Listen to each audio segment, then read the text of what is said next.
Assalamualaikum warahmatullahi wabarakatuh.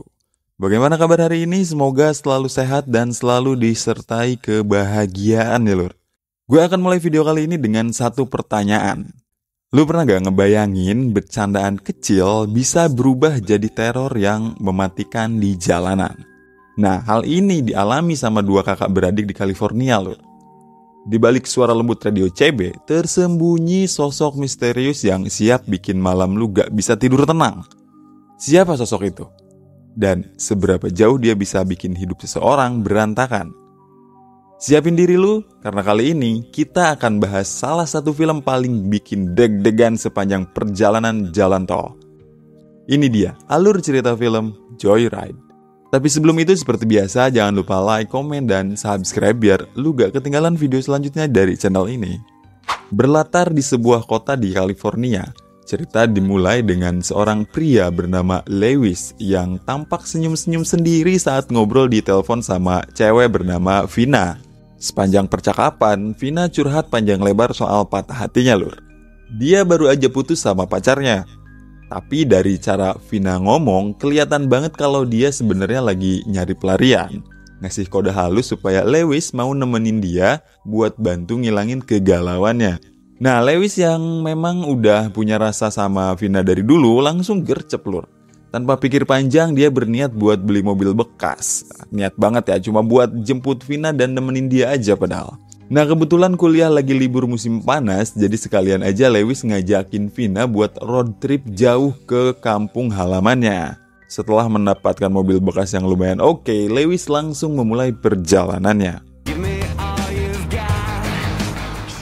Di awal perjalanan, Lewis tiba-tiba saja ditelepon ibunya dan memberinya kabar bahwa kakaknya yang bernama Furel ditangkap oleh petugas polisi dan sekarang sedang berada di salah satu penjara di daerah Salt Lake City. Karena Lewis ini anak baik, dia memutuskan untuk membantu kakaknya keluar dari penjara dengan membayar tebusan dan mengisi surat pernyataan. Nah, di awal kemunculannya ini, Fuller langsung ngasih kesan ke kita kalau dia tuh orangnya selengean, nakal, emosian, dan suka mabok. Setelah selesai mengurus kakaknya di penjara, Lewis langsung melanjutkan perjalanannya ditemani Furel. Selama perjalanan, Furel banyak membahas topik seputar urusan pribadi Lewis lur. Rupanya Lewis tidak suka dengan topik pembicaraannya itu. Karena sedikit kesal, Lewis pun memberhentikan mobilnya di pinggir jalan.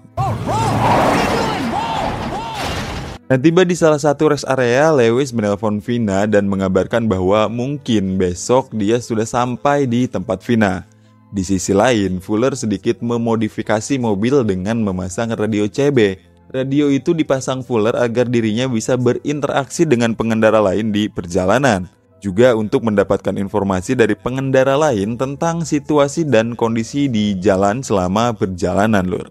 Di salah satu saluran radio, Fuller menyapa pengendara lain yang memiliki kode nama Black Sheep dan Fuller sendiri menggunakan kode nama anak mama untuk dirinya. Fuller yang memang nakal dan suka iseng meminta Lewis buat ngisengin pengendara lain dengan meminta Lewis berbicara menggunakan suara wanita. Awalnya Lewis menolak. Tapi karena Fuller memaksa, Lewis pun akhirnya mengikuti permintaan Fuller dengan menggunakan kode nama Candy Cane. Hey Black Sheep, this is Candy Cane. I've been looking for you all day. So I guess I'll be seeing you later on tonight, is that right? Awalnya keisengan Lewis dan Fuller itu gak ada yang ngerespon lur. Namun tidak lama setelah itu, seorang pengendara lain masuk ke dalam keisengan mereka dengan kode nama Rusty Nail. Sepertinya Lewis dan Fuller cukup menikmati keisengannya itu lur. Lewis melanjutkan keisengannya dengan memancing birahi Rusty Nail dengan suara wanita. Dan setelah itu keisengan terhenti karena gangguan jaringan lur. Waktu malam, Lewis tiba di salah satu rest area. Dan Lewis berniat untuk menginap dan beristirahat di sana. Fuller pun keluar dari mobil dan mendatangi petugas hotel untuk memesan satu kamar. Dan saat Fuller mau memesan kamar, di sana ada seorang bapak-bapak yang sedang marah-marah ke petugas hotel lor. Dan saat bapak-bapak itu keluar, tiba-tiba saja radio CB mobil Lewis kembali terhubung dengan Rusty Nail. Fuller yang mendengar itu meminta Lewis untuk melanjutkan keisengannya dengan mengajak Rusty Nail ketemu di hotel tempatnya beristirahat dengan membawa sebotol minuman. Parahnya lagi, Lewis memberikan letak lokasi hotel lengkap dengan nomor kamarnya. Nah, ini bukan kamar tempat Lewis istirahat ya lur, tapi nomor kamar tempat bapak-bapak yang ditemuinya tadi, yaitu nomor 17. Di dalam kamar saat Lewis dan Fuller sedang mengobrol, dia mendengar ada suara mobil truk berhenti. Dan saat mengintip dari jendela, ternyata itu adalah seorang laki-laki berbadan tinggi besar dengan membawa sebotol minuman, lur. Lewis dan Fuller pun yakin kalau itu adalah Rusty Nail. Dan mereka pun mencoba mendengarkan suara-suara yang terjadi di samping kamarnya itu. Dan ternyata benar saja si laki-laki besar itu memang Rusty Nail. Hal itu terbukti saat dia mengetuk kamar hotel dan memanggil nama Candy Cane. Fuller tampak begitu kegirangan dengan keisingannya itu. Tapi berbeda dengan Lewis, dia tampak tegang dan khawatir terjadi hal-hal yang berbahaya. Saat mereka menguping dengan lebih seksama, Fuller mendengar seperti ada suara rangan. Karena khawatir terjadi hal yang berbahaya, Lewis pun menelpon pelayan hotel dan meminta si pelayan untuk memeriksa kamar itu. Suasana tiba-tiba saja menjadi hening, dan tidak lama setelah itu,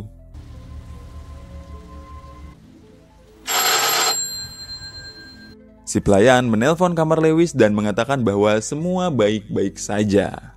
Esok paginya saat Lewis selesai dari kamar mandi, dia melihat banyak petugas polisi di luar, lur. Dan di sana juga ada Fuller yang sepertinya sedang ditanyai oleh petugas polisi itu. Lewis pun memakai baju dan segera menghampiri Fuller. Ternyata benar saja, polisi sedang meminta keterangan kepada Fuller tentang sebuah kejadian penemuan orang yang tergeletak dengan kondisi koma di pinggir jalan dekat hotel. Dan usut punya usut, orang yang koma itu merupakan salah satu penghuni kamar di hotel itu, lur. Dan untuk memperdalam keterangannya, Lewis dan Fuller diminta untuk ikut bersama petugas polisi itu dan melihat korban. Dan ternyata benar saja, orang itu adalah si bapak-bapak penghuni hotel nomor 17, lur. Dia koma dengan keadaan rahang robek sampai leher.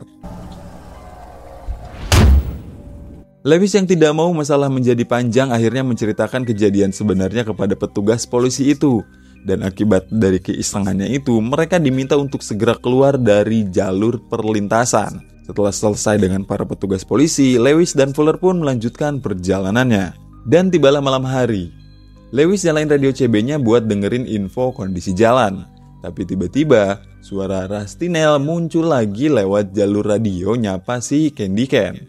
Dengar itu, Lewis langsung kaget bukan main, lur. Dia buru-buru bangunin Fuller dan nyuruh si Fuller itu buat ngeladenin si Rusty Nail. Tapi Rusty Nail ini kekeh banget, lur. Dia cuma pengen ngobrol sama Candy Cane. Lewis yang mulai panik langsung ngerebut mic dari Fuller dan bilang jujur kalau Candy Cane itu cuma lelucon. Dia juga minta maaf. Tapi Rusty Nail gak ngasih respon apa-apa, lur. Datar dia. Diam. Nah, Lewis nyuruh Fuller buat minta maaf juga. Tapi bukannya minta maaf, si Fuller malah ngeledek si Rusty Nail dengan kata-kata kasar, lur. Nah, Rusty Nail ngerespon dengan tenang dan bilang, kau harus memperbaikinya. Nah, Fuller dengan nada tinggi nanya balik, apa yang harus aku perbaiki? Dan dengan datar tapi ngeri, Rusty Nail menjawab, lampu belakang mobil. Lewis dan Fuller langsung merinding, lur. Mereka nengok ke belakang. Dan ya, ada truk gede lagi ngebuntutin mereka, lur. Gak salah lagi, itu pasti Rusty Nail. Lewis langsung banting setir masuk ke rest area buat kabur sekaligus isi bensin. Tapi masalah belum selesai. Gak lama kemudian ada truk lain muncul di arah belakang mereka. Dari truk itu turun seorang pria gondrong sambil bawa stick baseball, lur. Fuller yang lagi di luar langsung panik dan kasih tahu Lewis lewat kaca minimarket. Lewis yang saat ini berada di dalam langsung buru-buru bayar bensin dan cabut dari sana, lur. Tapi si gondrong gak tinggal diam, dia ngejar, lur. Karena panik, Lewis ngebut sampai keluar dari jalur utama. Mereka masuk ke jalan kecil yang ternyata jalan buntu, lur. Si gondrong turun dari truknya. Lewis dan Fuller udah keringet dingin, lur. Tapi tiba-tiba, Hey, you really scared us, you know that? Yeah. What club? Tire thumper? Shit. Yeah, thanks a lot for this, man. That was nice of you. Ternyata si gondrong itu cuma mau ngasih kartu kreditnya Fuller yang ketinggalan di toko tadi, lur. Kelegaan langsung kerasa banget di wajah mereka, lur. Tapi belum sempat narik nafas lega, tiba-tiba sebuah truk lain nabrak truk si gondrong sampai hancur lebur. Dan itu pasti Nail. Lewis langsung tancap gas lagi, lur. Tapi sayang, belum jauh, mobil mereka nabrak pohon dan nyangkut di akar. Rusty Nail datang pelan-pelan. Truknya nyeret mobil Lewis seakan-akan mau dilindas total, Lur. Fuller dan Lewis yang ketakutan setengah mati gak kuat nahan tekanan. Fuller akhirnya nyalain radio DC dan dengan suara gemetar dia memohon ke Rusty Nail agar tidak membunuhnya.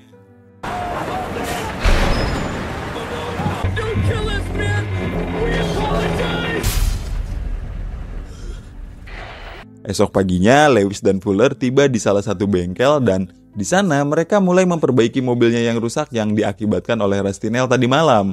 Setelah selesai memperbaiki mobilnya, Lewis dan Fuller melanjutkan perjalanannya menuju Colorado.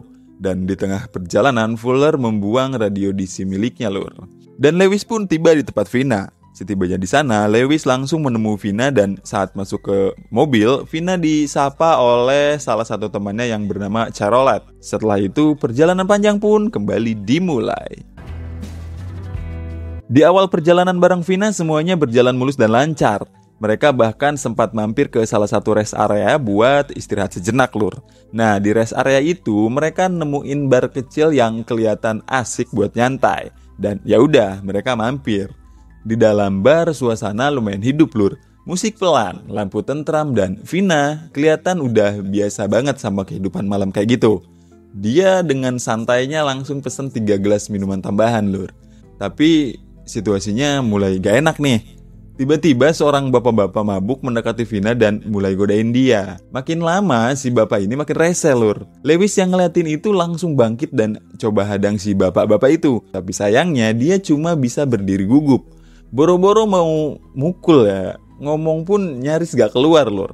Apalagi pas para lelaki tua itu mulai ngomong kasar ke Lewis. Lewis cuma bisa nahan emosi. Untungnya gak lama datang si Fuller. Dengan gaya cueknya, dia langsung narik tangan Vina dan ngajak keluar dari bar itu sebelum situasi makin kacau. Setelah keluar dari bar, Vina diantar kembali ke kamarnya oleh Fuller. Setelah memastikan Vina baik-baik saja, Fuller pun balik ke kamarnya bersama Lewis. Tapi baru juga masuk kamar, Lewis yang udah setengah teler langsung tumbang begitu lihat kasur, Lur. Nah, tapi beda cerita dengan Fuller. Sebagai pecandu alkohol garis keras, dia ngerasa kalau minuman yang tadi diminumnya tuh masih belum cukup, Lur. Rasanya masih pengen nambah gitu ya. Akhirnya si Fuller keluar kamar lagi dan ya dia balik ke kamar Vina. Awalnya Vina nolak nih. Dia katanya dia udah cukup capek dan pengen istirahat. Tapi karena rayuan maut Fuller yang aduhai licin kayak belut, Vina akhirnya luluh juga, Lur. Mereka pun lanjut nongkrong dan minum bareng lagi. Kali ini di dalam kamar Vina. Dan disinilah cerita mulai bergeser ke arah yang gak disangka, Lur. Lewis yang sedang terlelap tiba-tiba terbangun karena suara telepon yang berdering nyaring di tengah malam. Dengan mata setengah terbuka, dia meraih gagang telepon. Tapi begitu mendengar suara di ujung sana, matanya langsung terbuka lebar, Lur. Itu suara Rusty Nail. Iya, dia lagi. Entah apa yang dikatakannya secara detail, yang jelas nada suaranya itu bikin bulu kuduk berdiri, Lur. Dan hanya dalam hitungan detik setelah menutup telepon itu, Lewis langsung panik. Dia buru-buru pergi ke kamar Vina dan menghampiri Fuller. Tanpa banyak tanya, mereka bertiga langsung cabut dari rest area itu. Mobil langsung dipacu kencang menembus malam. Tapi di tengah perjalanan, Fuller tiba-tiba menghentikan mobilnya di pinggir jalan, Lur. Ternyata dia melihat tulisan yang terdapat pada rambu jalan yang meminta mereka untuk memeriksa bagasi mobil mereka. Dan dengan perasaan yang was-was, Fuller pun membuka bagasi mobilnya. Dan benar saja, di sana ada sebuah radio DC. Kayaknya itu radio yang pernah dibuang sama si Fuller, Lur. Tanpa pikir panjang, Fuller memasang kembali radio itu ke tempatnya. Mereka tahu Rusty pasti akan kembali menghubungi mereka. Dan benar saja, tidak lama kemudian suara Rusty Nail kembali terdengar di radio itu. Perjalanan pun berlanjut, tapi kini tekanan terasa lebih berat. Bukan cuma karena kerjaan Rusty Nail, tapi juga karena mereka tahu semua ini belum selesai, Lur. Justru baru mau dimulai. Nah, di tengah perjalanan, Rusty Nail kembali muncul lewat jaringan radio. Suaranya dingin dan penuh ancaman. Kali ini dia minta satu hal yang gak masuk akal. Lewis dan Fuller harus menyerahkan Vina.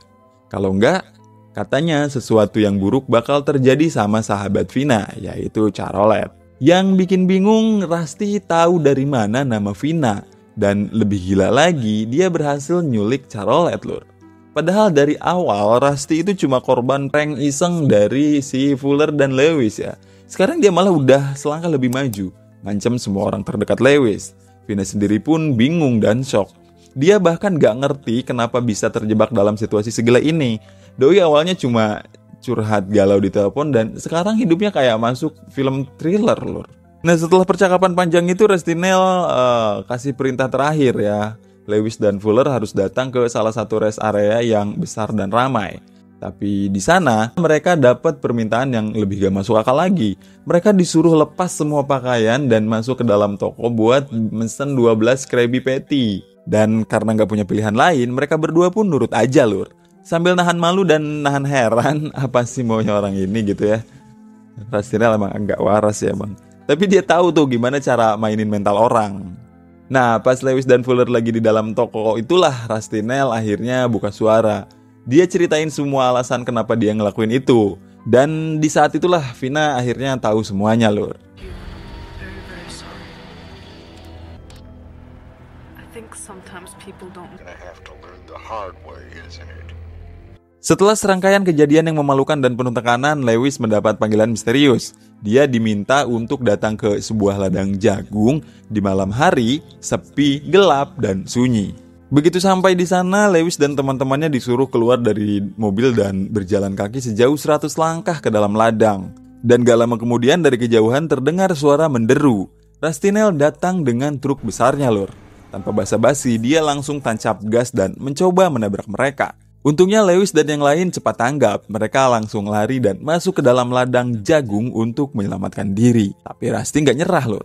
Dia malah terus ngebut masuk ke dalam ladang, ngejar mereka dengan truk gedenya itu. Dan di tengah kepanikan, mereka pun terpencar lur. Iya kelihatan banget kalau si Rusty ini sengaja ngebawa mereka ke ladang ini biar mereka terpisah satu sama lain lur.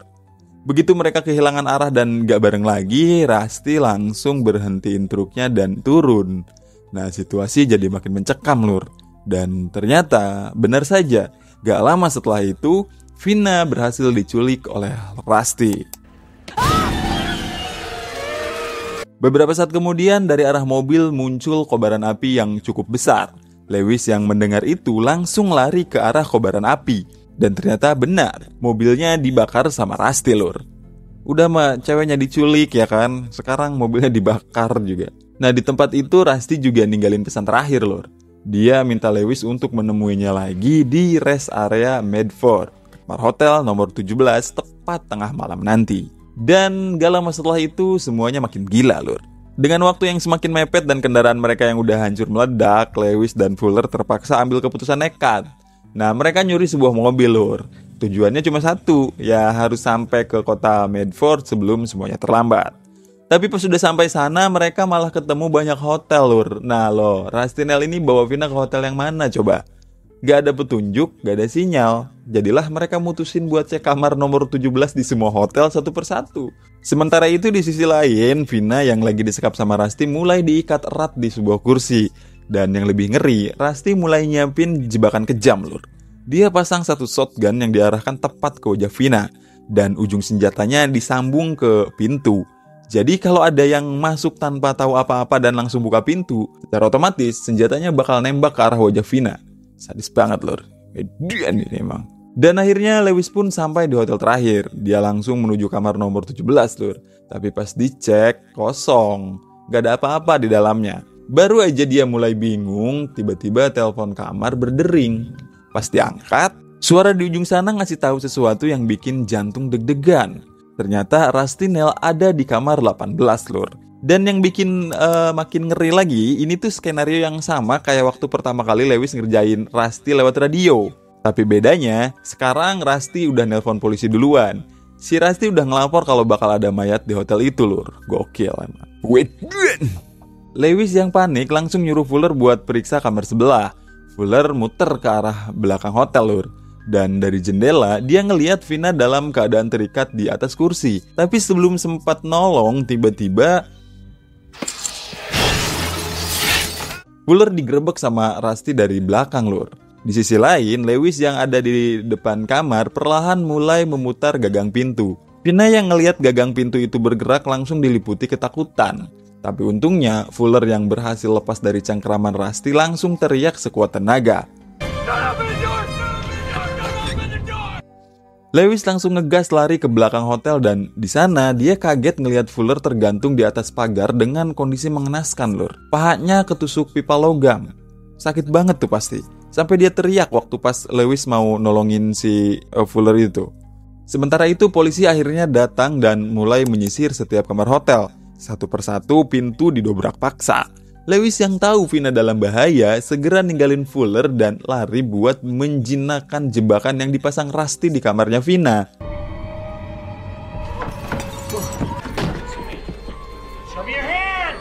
Di saat bersamaan, Fuller yang masih sendirian nyaris aja ditabrak truk gede milik Rusty, lur. Tapi syukurnya Lewis dan polisi berhasil datang tepat waktu.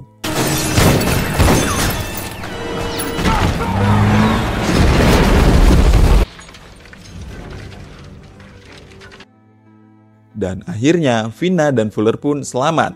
Tapi Rusty, seperti biasa, dia lenyap begitu aja, meninggalkan teror yang belum tentu berakhir di sini, lur.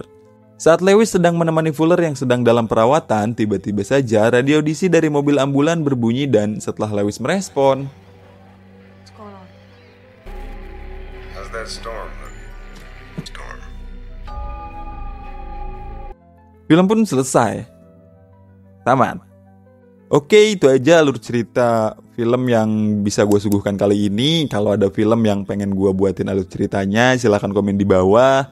Jangan lupa like dan juga subscribe. Kita ketemu lagi di video selanjutnya.